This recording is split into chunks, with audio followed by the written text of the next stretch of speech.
إذا الشمس كورت وإذا النجوم انكدرت وإذا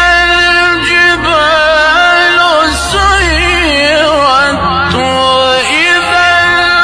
العشار عطلت وإذا الوحوش حشرت